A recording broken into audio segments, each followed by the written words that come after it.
राष्ट्रवादी Congress party Sharad Pawar की राष्ट्रीय प्रवक्ता सीमा मलिक ने भाजपा पर हमला बोलते हुए आम आदमी पार्टी के नेता संजय सिंह की रिहाई पर भी बहुत कुछ कहा।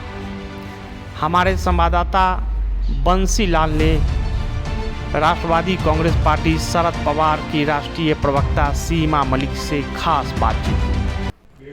आज हमारे साथ हैं राष्ट्रवादी कांग्रेस पार्टी के प्रवक्ता माननीय डॉक्टर सीमा मलिक जी, जो आज की परिस्थितियां हैं, जो ईडी को लेकर, दिल्ली में आम आदमी पार्टी को लेकर और भी बहुत सी परिस्थितियां, जो चुनाव को लेकर कई चीज़ें ऐसी मुद्दे जो आ रहे हैं, कुछ गरम मुद्दे हैं, आज हम लोग बात करेंगे और उनका क्या स्पष्टीकरण है इस पर पूछेंगे। तो क्या रहता है मैडम, ये बताएं कि सबसे पहली चीज़ तो ये चुनाव आयोग के ऊपर जो बहुत बड़ा एक प्रश्न चिन्ह लगा है।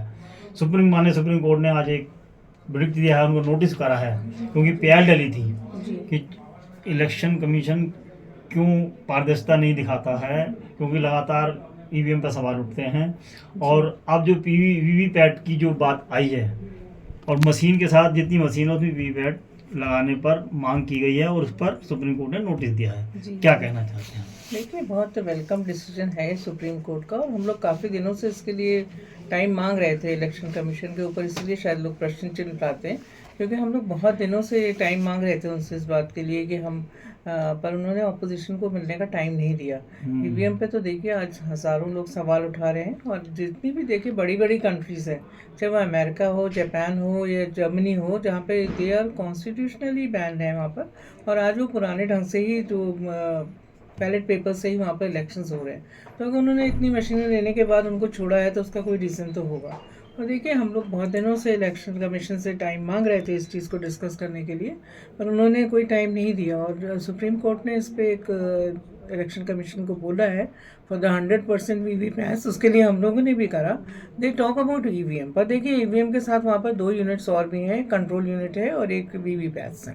और वीवीपैट्स के से जो भी हम लोग का ये था कि मिलान करना चाहिए हमेशा जो भी वोट्स हैं, क्योंकि 3 मशीनों के होने से कुछ भी चीज़ें हो सकती हैं उसमें, ये सबको ही पता है।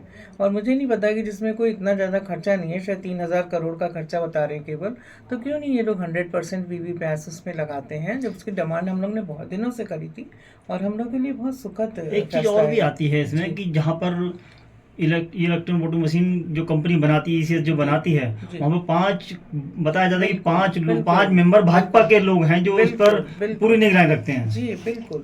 देखिए, पहला ऐसा था कि लोग सोचते थे कि बाहर से बन रही हैं ये मशीनें और ये सब है, और अब अगर वो गुजरात में बन रही हैं और उसमें 5 बीजेपी के डायरेक्टर्स अगर उसमें हैं, और जहाँ पर कि देखिए इतना गोपनीय चिप बनती हो, अगर वहाँ पे यही लोग बैठे हुए हैं, तो इस पर कौन उनकी नीयत पे सवाल नहीं उठाएगा, आप ही सोचिए। और ये हम नहीं कह रहे हैं, जो देखिए सेक्रेटरी थे गवर्नमेंट के, उन्होंने ये सवाल उठाया था, शर्मा जी या जो भी उनका नाम था, जो कि उन्होंने लेटर भी लिखा था इस चीज़ के लिए कि ऐसी चीज़ें हो रही हैं, पर उसके ऊपर कोई ध्यान नहीं दिया गया।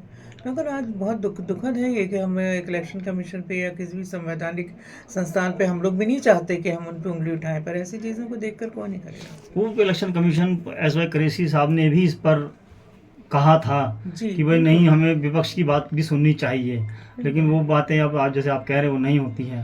लेकिन अब ये सब वीवीपैट की बात अब नोटिस किया तो कैसा देखते हैं इसको, क्योंकि केंद्र सरकार ये बोलती है स्वायत्त शासन है, स्वायत्त एजेंसी है इलेक्शन कमीशन, उस पर हमारा कोई अधिकार नहीं है। देखिए, ये बिल्कुल भी मतलब विश्वास करने योग्य बात नहीं है। और जहाँ तक देखिए ईवीएम का सवाल है, हम तो क्वेश्चन कर ही रहे हैं, और इसके पहले जो बीजेपी के लोग हैं, चाहे वो अडवाणी जी हों, इन लोगों ने भी हमेशा इस पर क्वेश्चन उठाए हैं। किताब भी इनकी बीजेपी के ही लोगों की लिखी हुई है, that is EVM democracy at risk something करके, कैन वी बिलीव ईवीएम और समथिंग लाइक दैट।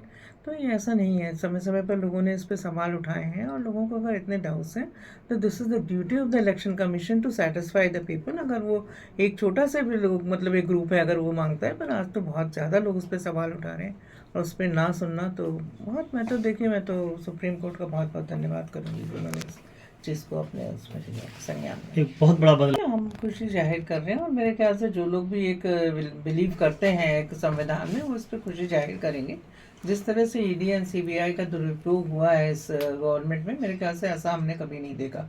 और ये कहना है कि 0% टॉलरेंस है, पर ये 0% टॉलरेंस नहीं है, दिस इज 50% टॉलरेंस होगी। सिलेक्टिव कार्रवाई होती है और कई बार लोगों पे झूठी कार्रवाई होती है। आप इतने दिन 6 महीने किसी को जेल में रखने के बाद आप कोई भी प्रॉपर सबूत नहीं दे पाए, तो ये भी एक बड़ी मतलब प्रश्न उठता है इस पे, और किसी के भी दिमाग में उठेगा। और शायद देश की जनता जानती है, देख रही है किस तरह से ईडी एंड सीबीआई का दुरुपयोग हो रहा है, चाहे वो इलेक्टोरल बॉन्ड्स के लिए हुआ हो, जहाँ पर जिस तरह से लोगों से उगाही करी गई है और जिस तरह से ईडी सीबीआई भेजी जाती है और उसके बाद फिर वो लोग इतने इतने करोड़ों रुपए के इलेक्टोरल बॉन्ड्स देते हैं और फिर वो छूट जाते हैं। तो इसको आप क्या कहेंगे? जिस तरह से इलेक्टोरल बॉन्ड्स का आप देखिए मुद्दा है, कैसे कैसे लोगों से उन लोगों ने लिए हैं, वो चाहे पाकिस्तानी कंपनी हो, चाहे वो बीफ वाले लोग हैं, चाहे वो जुआ वाले लोग हैं, किस तरह से उन कंपनी से पैसे लिए गए हैं और किस तरह से ईडी सीबीआई का भी उसमें दुरुपयोग है। तो ये बच्चा इन चीज़ों को समझता है। तो क्या देखते हैं, भ्रष्टाचार मुक्त अगर भाजपा के साथ हैं तो आपके बन नहीं आएगा। ऐसे बहुत से लगातार एक जुड़ाव भाजपा की तरफ कुनबा बढ़ाया जा रही है, जहाँ भ्रष्टाचार हो कुनबा है। देखिए बिल्कुल है, और आप देखिए खुद ही आप भ्रष्टाचारी बोलते हैं। 70,000 करोड़ का घोटाला, उसको बार बार कोट हम इसलिए करते हैं क्योंकि हमारे देश के प्रधानमंत्री ने वो बात खुद कही है।